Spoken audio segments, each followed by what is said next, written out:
Si parla tantissimo di cambiamento e mi rendo conto che le declinazioni della parola cambiamento sono tantissime, tantissime, ok? Una è miglioramento, ma insomma ne parliamo adesso. E vorrei fare un po' un cappello introduttivo sul cambiamento perché certe volte non ci rendiamo conto di alcune ovvietà proprio perché sono ovvietà. In linguistica o comunque in ipnosi conversazionale spesso si fa riferimento alle presupposizioni ed ogni frase, ogni cosa che diciamo presuppone qualcosa. Mm? Eh, per esempio Pierino cammina verso la stazione. E cosa presuppone? Che Pierino sa camminare, che c'è Pierino, c'è la stazione, che Pierino sa che cos'è la stazione, si presuppone che si stia dicendo. Insomma, ci sono una serie di presupposizioni che noi diamo per scontate. Ecco, quella roba scontata lì, io mi rendo sempre più conto che in rete, a forza di dire sì, ma questo è scontato, sì, ma questo è scontato, alla fine non ci facciamo mai caso e andiamo a vedere ste mega tecniche e ci dimentichiamo appunto di quella roba scontata che invece fondamentalmente, scusate il gioco di parole, crea appunto le fondamenta. E allora, parlando di cambiamento, citando Buddha, Gautama Buddha, diceva: l'unica costante della vita è il cambiamento. Ci sono delle correlazioni interessanti e se vi interessa potrete andare a vedere delle conferenze del giudice che parla di materia inerte e materia vivente. Ehm, Ci sono delle correlazioni, vi dicevo, con la vita e il movimento. Movimento è un'altra delle declinazioni di cambiamento. Vi ricordate come ho iniziato? Cioè ci sono delle declinazioni della parola cambiamento e dovremmo cominciare a prenderle in considerazione. Per esempio migliorare, per esempio peggiorare, sono cambiamenti. Lì, là, muoviti, sono cambiamenti. Prima, dopo. Tutta questa roba ha a che fare con un processo, con un flusso costante. Anche in un certo senso stare fermi è un cambiamento perché dobbiamo accedere ad un senso di resistenza interna, cioè dobbiamo resistere al cambiamento che invece è naturale. Voi sapete che come esseri umani noi non possiamo stare in piedi fermi. È impossibile, se guardate con la telecamera di quella che fa 1 milione di frame al secondo, vedrete che noi dondoliamo sempre. Cioè, siamo sempre in cerca di un equilibrio e anche quando diciamo stare fermi, in realtà facciamo una reazione, e quindi azione è un'altra delle declinazioni di cambiamento, a un qualcosa che è impossibile nella vita, perché la materia vivente si muove, cambia inesorabilmente. Quindi stiamo introducendo un po' questo argomento, ma vi rendete conto che quando si parla di crescita personale il discorso non può essere indirizzato soltanto all'obiettivo che si vuole raggiungere, perché crescere è un'altra delle declinazioni di cambiamento e sapete benissimo che non si può altro che crescere, ok? Che la consapevolezza non si abbassa mai, ma anzi eh, va sempre più in alto su livelli, no? Di consapevolezza e quindi assumiamo che siamo sempre più consapevoli, ma soprattutto sappiamo che invecchiamo e anche questo è un cambiamento. Mm? Prendiamo in considerazione queste cose che noi quotidianamente presupponiamo e vorrei invitarvi, se avete un po' di tempo tutti i giorni, a riflettere su quanto ogni manifestazione del cambiamento voi la prendete in considerazione. Potrebbe essere una piccola meditazione di 2-3 minuti al giorno su che cosa state cambiando, su come state cambiando, ok? Su come il cambiamento vi sta portando ad avere un altro livello di consapevolezza che vi sta aiutando in un altro cambiamento ancora. E qui mi soffermo un attimo perché poi questo argomento lo chiuderò alla fine di questo cappello introduttivo. Apro un'altra piccola parentesi. Azione versus reazione. Ok, agisco o reagisco? Sono io il creatore degli effetti o sono succube delle cause? Questo tipo di meditazioni, contemplazione, pensieri, ragionamenti, chiatemeli come vi pare, a me non fa differenza, davvero non mi fa differenza. Cioè a me uno se mi dice sai che ho pensato molto a quello che mi hai detto o se mi dice ho meditato molto su quello che a me non mi fa nessuna differenza, l'importante è che voi sensibilmente cominciate a relazionarvi con quella roba lì non più analiticamente parlando, perché altrimenti analiticamente parlando vi state dissociando da quella cosa. Kant, la ragion pura, spiegava proprio questo, ok? Cioè quanto analiticamente si cerca di comprendere qualcosa, ma lo dobbiamo fare in maniera dissociata, cioè io sono io e quella è la cosa che io sto cercando di capire. Invece meditare, contemplare significa divenire quella cosa. Poi di divenire ne parliamo. Ma fino a qui tutto sembra essere una presupposizione. Cioè è già scontato, sì, lo sappiamo, ma non ci soffermiamo mai, quando vogliamo cambiare qualcosa nella vita, su queste variabili. Perché per esempio anche dire invecchiare produce un cambiamento. Come sto io cavalcando quel naturale cambiamento? Guardate che non è una meditazione da poco questa. Come sto cavalcando io nella mia vita la resistenza a trattenere le cose stabili nella mia vita, a sostenere, anche questo è una declinazione di cambiamento, ok? Perché faccio una resistenza. Però adesso siamo nella seconda parentesi, cioè parliamo di azione contro reazione.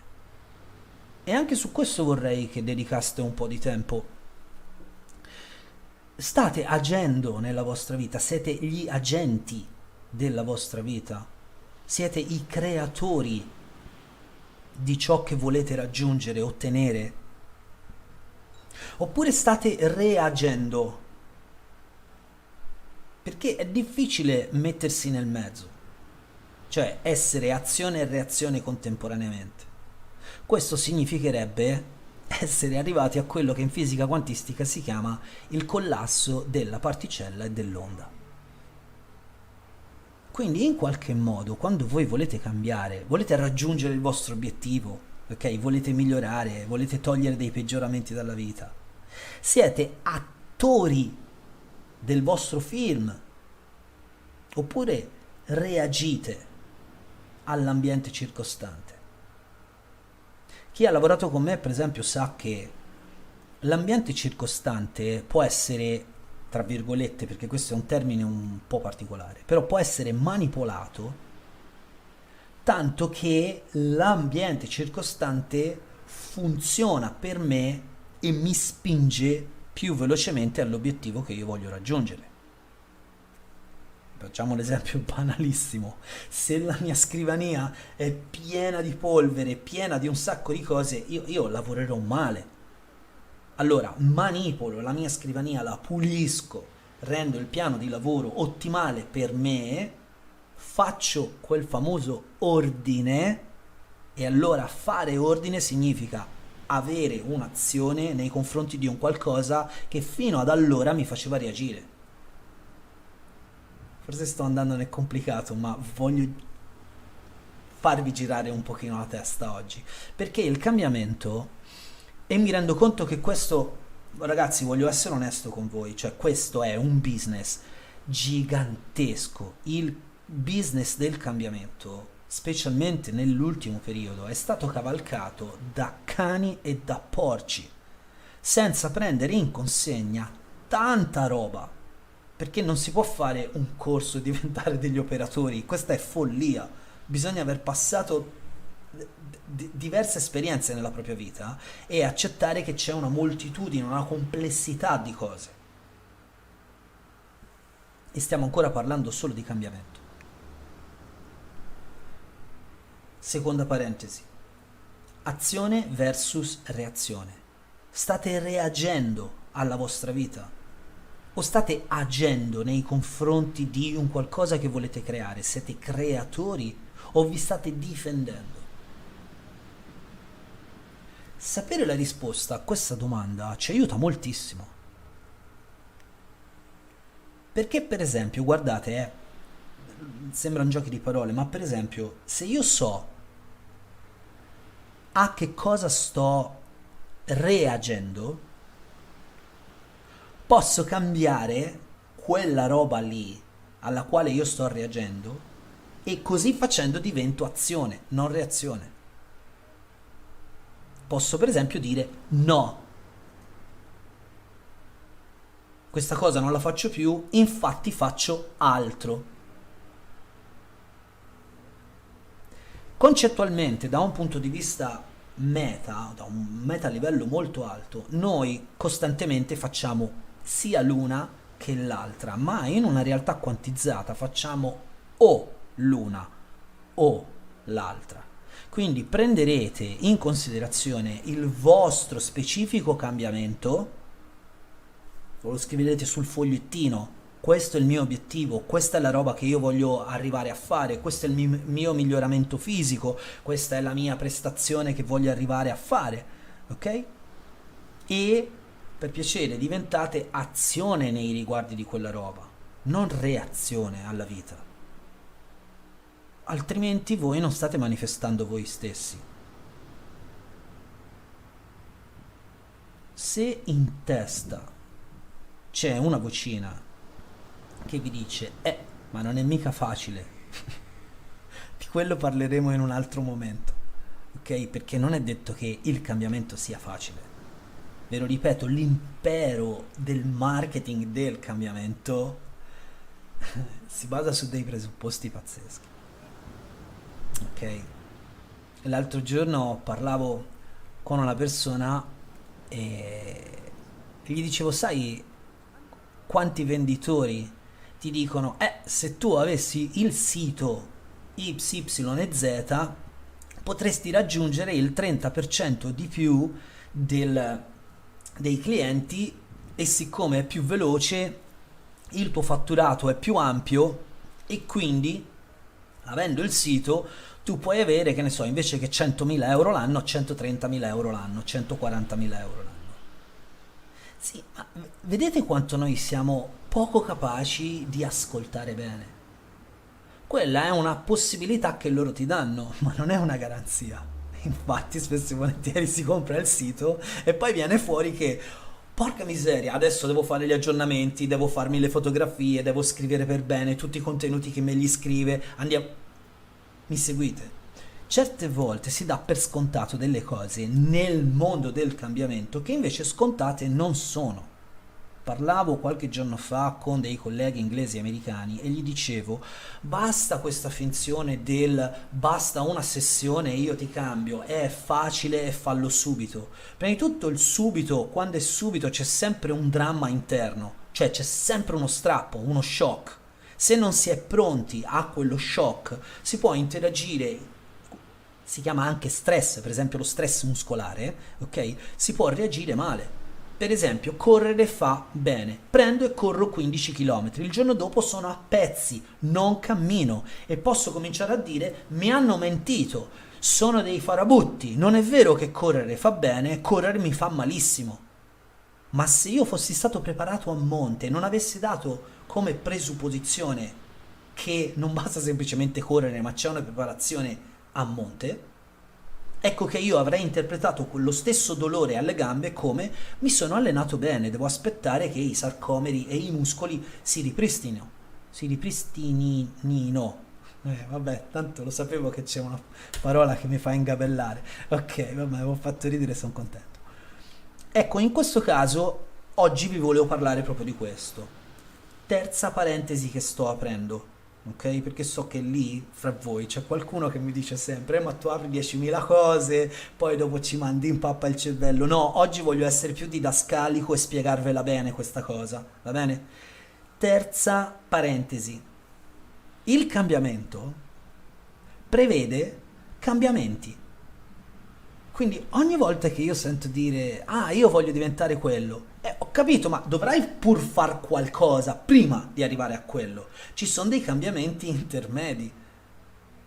Allora, che cosa succede quando noi entriamo nel mondo del cambiamento? Qualunque esso sia, anche per esempio imparare una nuova lingua, non sto parlando di grandi cambiamenti, adesso stiamo parlando in termini concettuali e le vostre analisi, le vostre considerazioni, la vostra soggettività, il vostro modo di applicarvi a questi discorsi sarà assolutamente unico e irripetibile. Che cosa presuppone il cambiamento?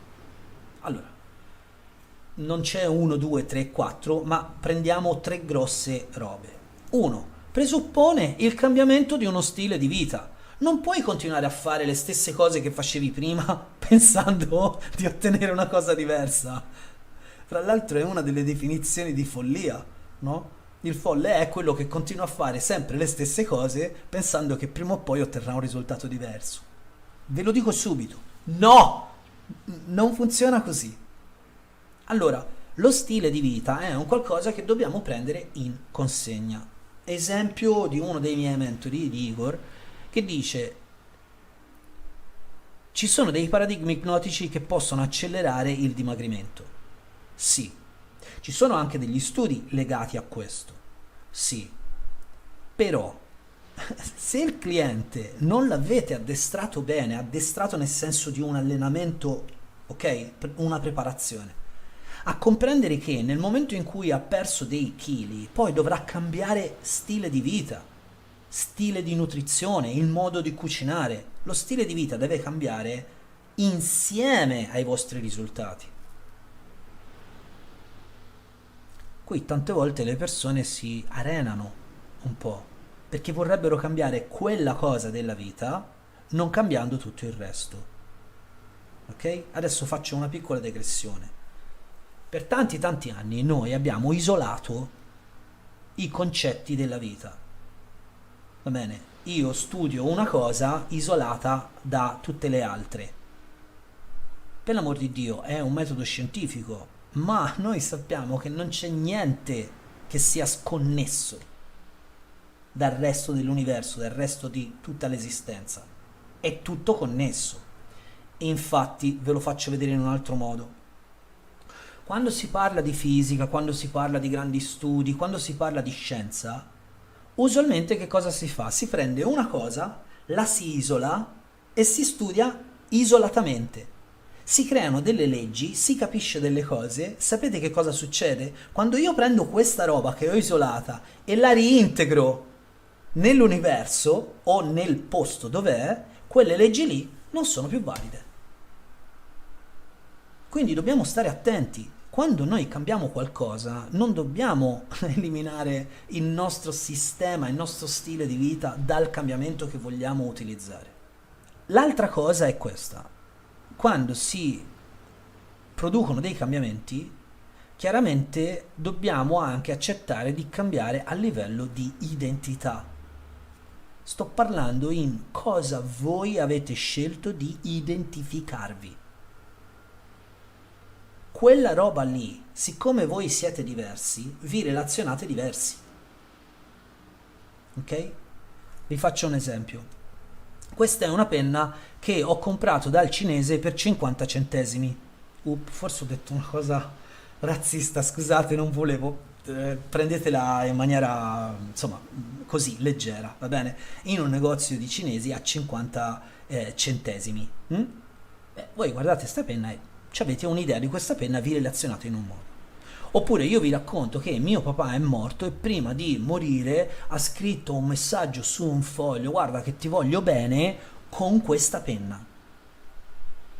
È cambiato qualcosa nella vostra relazione con questa penna. Io adesso ho cambiato solo la storia di qualcosa, dell'oggetto, ma funziona nello stesso modo se cambiate voi. Cambiate voi, cambiate anche il rapporto che avete con l'oggetto. Quindi dovrete accettare che durante un cambiamento, qualunque esso sia, ma io ho l'ansia, bene, quando vuoi risolvere il problema dell'ansia e cambiare, cambierai che cosa? Lo stile di vita e cambierai anche ciò in cui tu ti identifichi. Che cosa comporta questo terzo schema semplice dei cambiamenti? Che cambieranno le vostre relazioni. Sento dire tante volte, ah, sai, ha aiutato tanto mio marito, è cambiato tanto, tant'è che in casa stiamo molto meglio. In quel caso il cambiamento ha portato benessere nella casa. Certe volte il cambiamento di una persona porta che i due coniugi si separano. Ma nel senso, non è che si fa apposta e dice, ah no, non devo cambiare perché sennò mi separo. Cioè, dobbiamo cominciare a comprendere questa roba qua perché la vecchia mentalità del post-guerra, la casa, la famiglia e il lavoro stabili, casa, lavoro, famiglia stabili.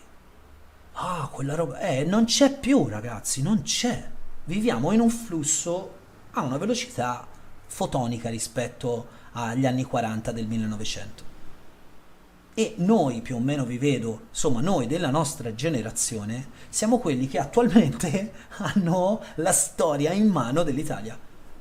È inutile che vogliamo toglierci questa responsabilità, perché saranno le nostre azioni di adesso a creare, magari se ci va di culo, 40 anni di storia italiana. Quindi i cambiamenti vostri andranno a interferire con i cambiamenti di tutti. Relazioni. Andranno a cambiare che cosa? L'ambiente. E ora apro una micro parentesi tra le parentesi. Per piacere, cominciate a pensare che il concetto relazione non ha a che fare solo con le persone, ha a che fare con l'ambiente stesso. Prima parlavamo di caldo, no? E io ho detto sì, ma è agosto. E una persona può dire, beh, in effetti è agosto, è accettabile. Ma non è cambiato niente a livello di matematica. I gradi sono sempre 30 gradi, sono 30 gradi. Quindi anche la relazione con l'ambiente, con le persone, con i concetti, con le idee, questo è uno dei motivi per cui sono contento di poter aprire tanti schemi per voi in questi incontri, ma non chiuderli. Chiedere a voi di fare questo, cioè di posizionarvi in un punto dello spazio che per voi è più consono per meditare su questi concetti, in modo che voi possiate utilizzarli e non reagire, ma agire nei confronti di queste cose. Sto tornando indietro per chi gli piace quando dico che chiudo i loop, va bene? Allora, abbiamo anche detto che la consapevolezza sale sempre. Sale anche quando noi ripetiamo delle cose e continuiamo a sbagliare. Cioè sappiamo di più che quello è uno sbaglio, ma lo sappiamo tanto, no? Allora, qualche giorno fa stavo studiando delle cose molto molto interessanti anche sul cambiamento, ma da tutto un altro punto di vista. E vi volevo leggere una cosa, ve la leggerò un paio di volte, ok? Perché voi possiate la prima volta prenderla così, vi chiedo di essere aperti e prendere quello che dirò così. E poi la seconda volta mi soffermo un po' e vi chiederò di fare delle considerazioni. Dopodiché mi fermo e vi chiederò che cosa ne pensate. Mm? Allora, ce l'ho qua. Allora,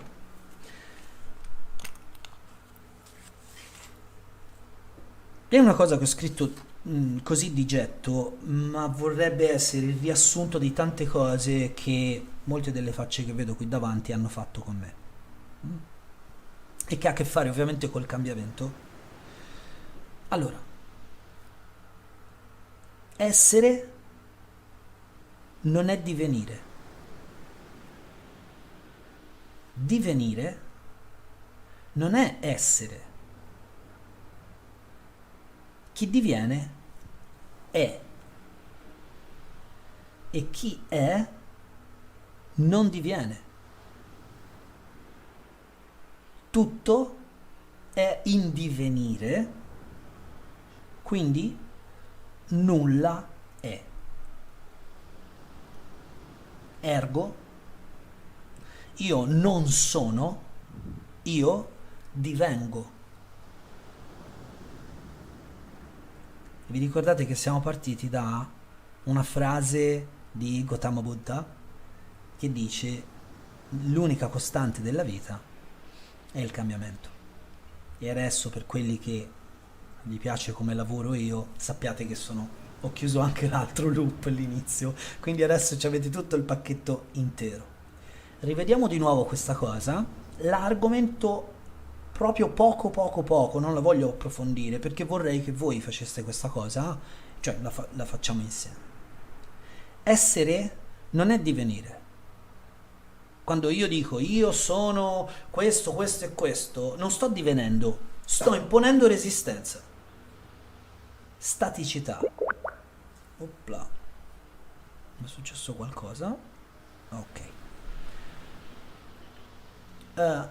Divenire non è essere, cioè se io sono nel flusso, non sono ciò che sono, ma sto divenendo, diventando. Quindi chi è staticità non diviene.